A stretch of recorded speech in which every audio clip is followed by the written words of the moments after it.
Hello there, everyone. Welcome to the first ever episode of Gilmore Sisters, a rant podcast. We'll be leading you into the Bad Max Fury podcast episode right after this. La la la la la la la. Gilmore Sisters. Gilmore Sisters is a Phoenix Sisters cosplay production and is hosted by the Cereal Box Network. Hey, Kelly, how are you doing? Doing good. How are you doing, Curly? I am doing all right. I'm excited to finally make this dream a reality for us. Me too. We needed another podcast because we don't have enough to do. Right. We're totally not already overcommitted.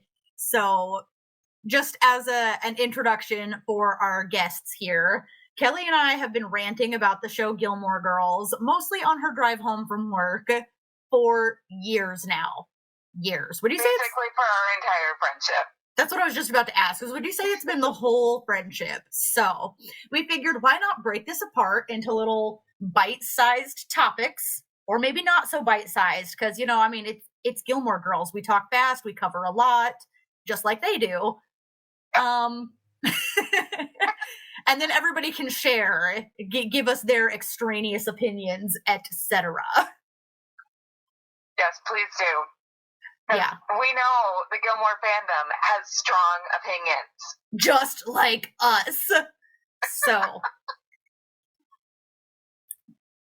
All right. So where do we start?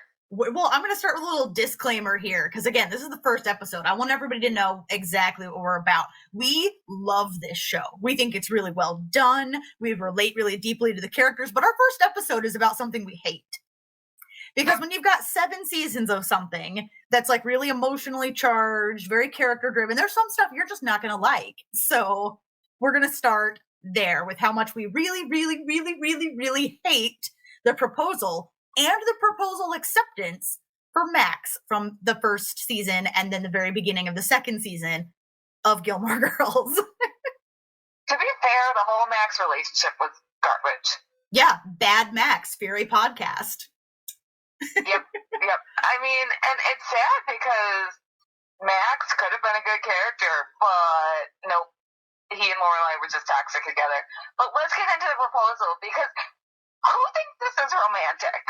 Who? Like, he wasn't even there. He wasn't there, and so he calls her, all right? So if you need a refresher, this whole proposal works. Lorelai and Max have a fight because Max is jealous of Luke for 30 seconds, and he's like, well, the way to fix our relationship is to get married, and she says that's not a proposal. Which is fair. True. Because it's not. That's not a proposal. And so she tells him exactly what in her mind a proposal is. So already this is cheating. She's like, there should be a horse and 1,000 yellow daisies. And so he sends 1,000 yellow daisies to her place of work, not even her home, her place of work, and then calls her, or she calls him, I don't know, one of them calls the other one. It's not even that memorable, except that I hate it. I think if I didn't hate this, I wouldn't even remember that it happened. What about you, Kelly? Yeah, pretty much. I'm pretty sure she forgot to mention that the guy proposing to her should be there with the ring. Right. Well, she didn't tell him. She didn't tell him that part. The only thing she said was a horse and 1,000 yellow daisies. And he says he couldn't get a horse, but he gave her 1,000 daisies. And then he's like, I've thought about it and you haven't. So tell me later. Which, why propose to someone who hasn't even had time to think about whether or not they want to marry you? It's no wonder his feelings are all hurt in their engagement over the course of time. Like, well, you haven't thought about anything at all, blah, blah, blah. Well, you knew that when you proposed. That was part of your crappy proposal, was that you haven't had time to think about this, but I have. In spite of what the rom-coms tell you, proposals should not be a surprise. It should be something a couple has been discussing for a while and planning for a while. Like, the guy should not just get down on one knee and it should come out of left field. It should be, we've been talking about getting married. We both agree that we should get married. So, yeah, like, the proposal itself can be a surprise. But also, the guy should be there. He should be there. That's a really key ingredient.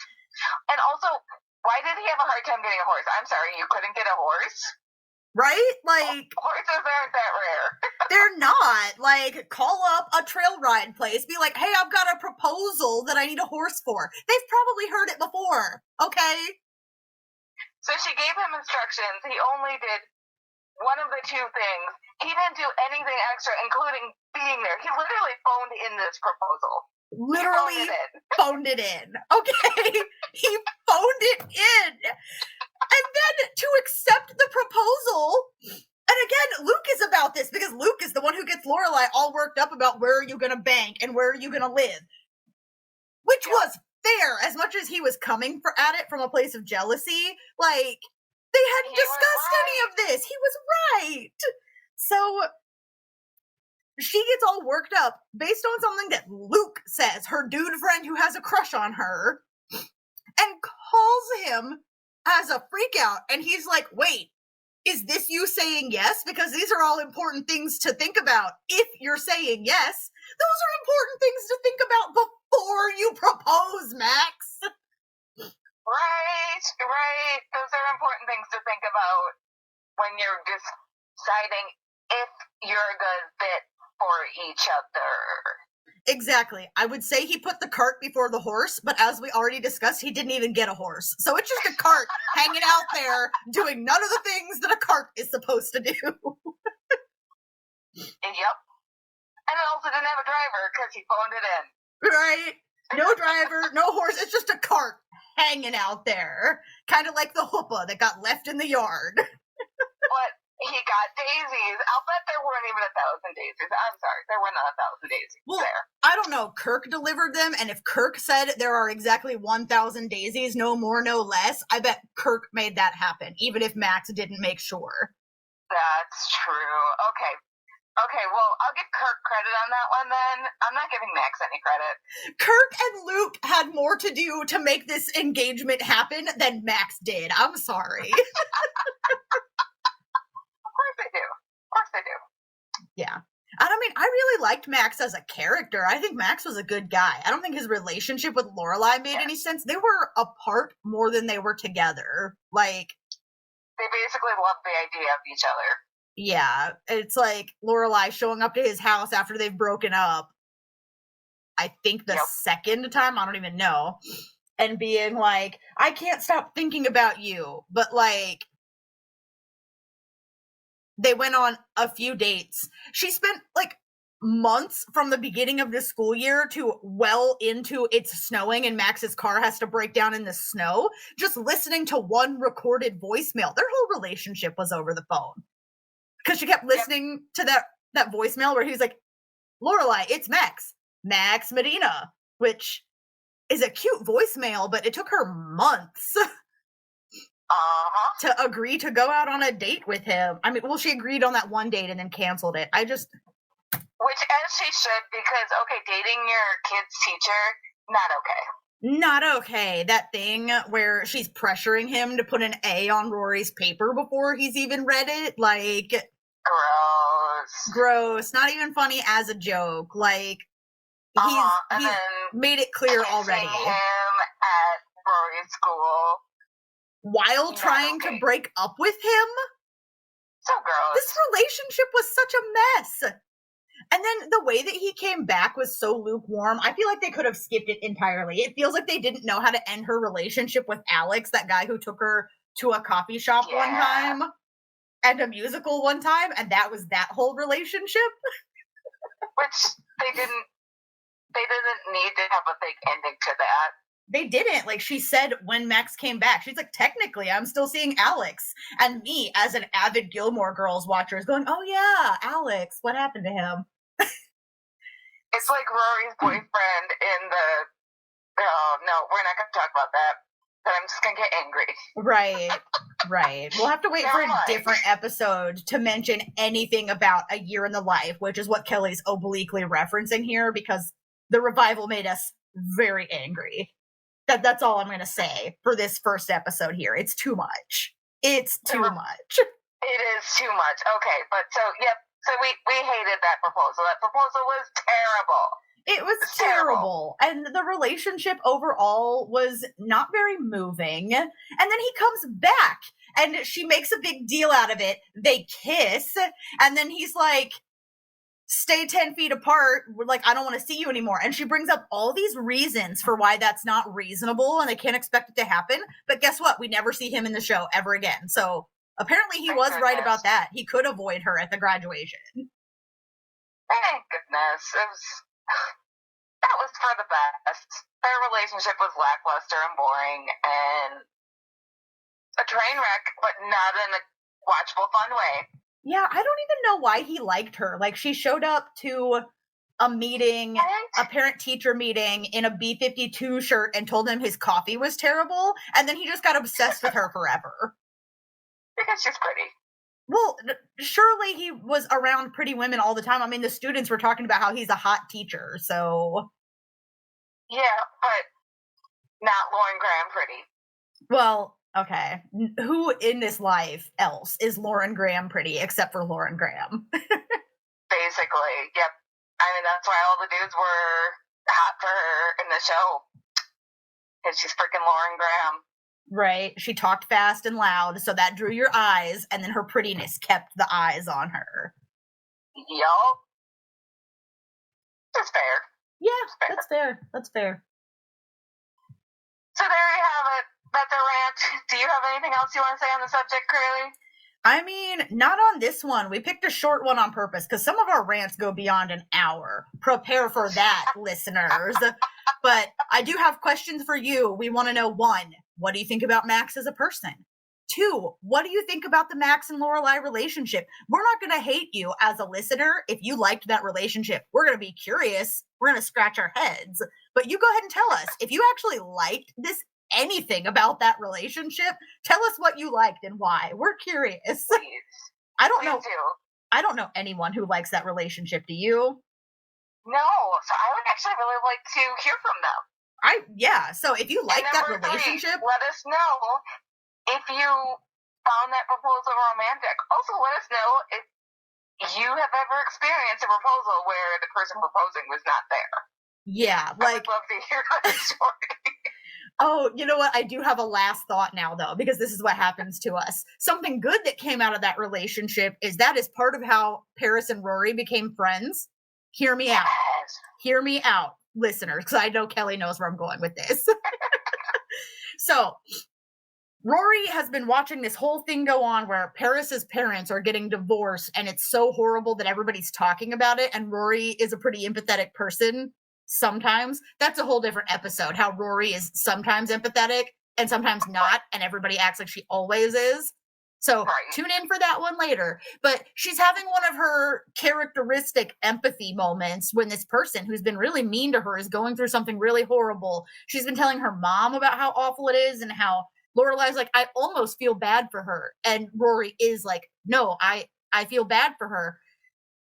And then Paris turns around and sees this golden opportunity of, oh, this girl I already don't like anyways, mom just kissed a teacher. I'm going to tell everybody in the school that it happened, and it causes a bunch of drama.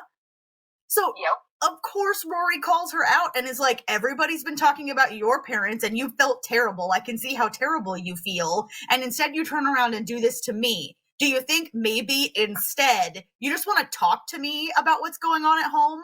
Like, get some actual support? And I think that's the beginning of their friendship, is Paris is like, okay, like, the temptation is there now. Yeah, I can see that. Mm-hmm. I mean, and that was a good Rory moment. That was a really good Rory moment. And Rory and Paris' friendship is, like, I feel like that's almost the true romance of the series. Like, platonic romance, but the true love story of the series. I really do feel like the true love story of the series is Rory and Paris. Like, they keep falling apart and coming back together. Like, yeah. And it's so beautiful. I love their friendship so much. I love their friendship so much, too. And, I mean, because there's so much to work with there, it could have happened any other way. Like, Max wasn't required, but I will give the Max and Lorelai story some credit there, that was a really cool way to finally push Rory and Paris into the frenemy-ship that you knew was going to happen eventually. Very true. Okay, we'll give it credit. So it wasn't a completely useless storyline. No. Also, it did cause some friction it caused a lot of drama and friction in the first season between all sorts of characters. So I guess it served its purpose, but it wasn't necessary. It was not necessary. And, like, I just, like, Lorelai, we're not done. This is how rants work, okay? Because we thought we were done. We were trying to close out this episode. We're not done, okay? Because remember when a dad at Rory's school in the very second episode asked Lorelai out, and she's like, I can't date you. He comes all the way out to the inn, is like practically stalking her, and she's like, I can't date you because you're a parent of someone who goes to school with my kid. But then Max shows up, and she's like, oh, you're a teacher. Okay, that's fine. Because you left a really cute voicemail. I mean, he also made sure that Rory could get extra credit for that test she missed when the deer hit her car. That's true. And, like, yeah, that showed that he was, like, a nice and fair teacher, where he was like, no, I can't let her retake the test, but I can do something else if you would just pause your freak out long enough for me to tell you what I actually want to do. Which, that was also a voicemail. Him telling her about how, like, he really did mean what he said in the parent-teacher conference, that, like, Rory's a good kid and the school could use more kids like her. And he's going to make sure she gets some extra credit. There was a voicemail. Their whole relationship was over the phone. She lives the same distance from him as she does from her parents that she sees once a week. But she supposedly actually likes this person. And even when they're dating and getting along, their whole relationship is over the phone. Yep. Like, did these two actors actually just hate each other? So they had to, like... Headcanon. Yep, that's my new headcanon for that, is that relationship was over the phone because Lauren Graham and the Max actor must not have liked each other. Or they dated and it didn't go well. Yeah, that's harder for me to make up in my head because I've watched a lot of Lauren Graham interviews. I feel like it would come up. That's true. Yeah, so they hated each other. Yep, they hated each other. Or one of them was allergic to the other in some way. I mean, if the actress who played Sabrina in Chilling Adventures of Sabrina could not know that she was allergic to cats before she took the role, I feel like Lauren Graham could not know. That's exactly where my brain went to.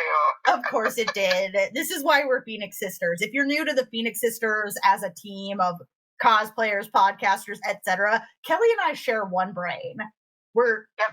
That's what the Phoenix family is we're all psychically connected, and there are a lot of other people in the Phoenix family now, so if you're listening, welcome to the Phoenix family, especially if you think like us. But Kelly and I, it's just one brain. Yeah, which I feel like as you listen longer, it'll explain a lot. Like, it's gonna be difficult. We're gonna need the viewers to, like, keep the conversation going sometimes, because we're going to be like, hey, what's your favorite Rory relationship? Or, hey, what's your favorite this or that? And Kelly and I are going to have the same ones a lot of the time. So you need to jump in the comments to bring some variety to our show. Help me, Gilmore Sisters listeners. You're my only hope. Yes. But, okay, are we done for real this time? I think so. All right. Well, then, you can support the Gilmore Sisters podcast and all the other Cereal Box Network shows at buymeacoffee.com/cerealboxpod. So if you liked this show, go donate. That helps our network owner. That helps all the content that we make. It pays for the software that we're using right now to record for you. So go. If you hate this show, you think there's something we really need to do better, go to buymeacoffee.com/cerealboxpod and donate even more generously. We'll get better. Yes, we will. All right. This is the Gilmore Sisters signing off of our rant podcast. Thank you so much for listening to our first episode. All right, yes, Kelly, thank you. Do you want to say bye? Oh, well, don't forget you can find us at Phoenix Sisters Cosplay pretty much everywhere. And don't forget to check out our other show, Cosplay Cafe, on the same network. Otherwise, thanks for listening. We love you all. All right. We love you all. Thank you so much. Bye. Bye.